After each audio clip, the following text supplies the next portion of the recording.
though you're cleaving to Shekhinah, you're alive. Tigurevave, your God, not our God, right? Moses is on a different level, but we are connected. We are close to Shekhinah. Shekhinah is accessible to us. Tigurevave, your God, to that blue-black light devouring, consuming whatever cleaves below. Yet you cleave and endure. As is written, alive, every one of you today. Even though the fire consumes, somehow Israel is able to experience devekut, right? The Hebrew word here is devekut, cleaving. That's the word in the verse from Deuteronomy, va'atem hadevekim, you who cleave to God.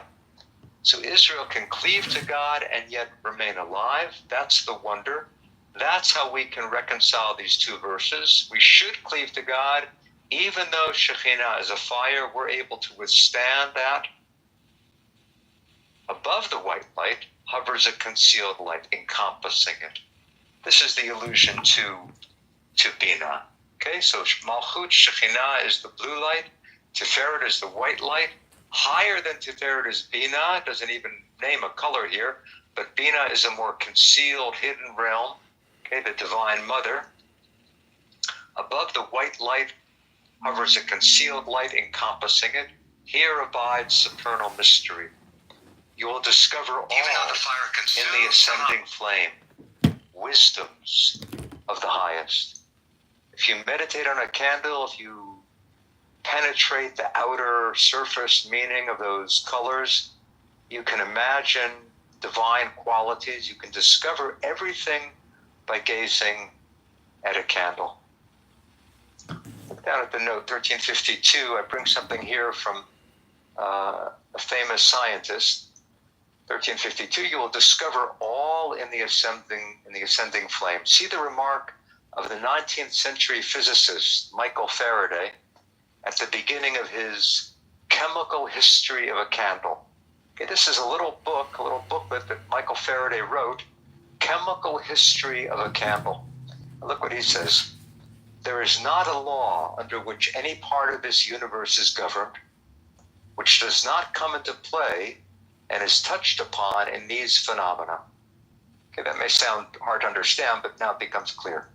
There is no more open door by which you can enter into the study of natural philosophy than by considering the physical phenomena of a candle. Okay, what Faraday does in these talks, Chemical History of a Candle, is really talks he gave for children or for adolescents in the 19th century. He said you can find out everything you need to know about natural philosophy, really means science. You can find out everything you need to know about chemistry by looking at a candle and seeing how it consumes and how it feeds on physical substance. And Faraday goes through that in a very different way than we've seen the Zohar do.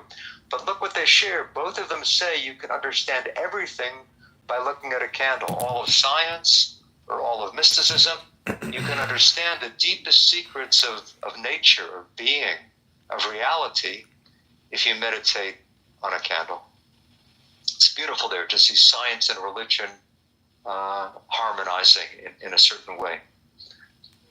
So Rabbi Shimon has taught all of this. We're just going to read the next two lines in conclusion. Rabbi Pinchas approached and kissed him.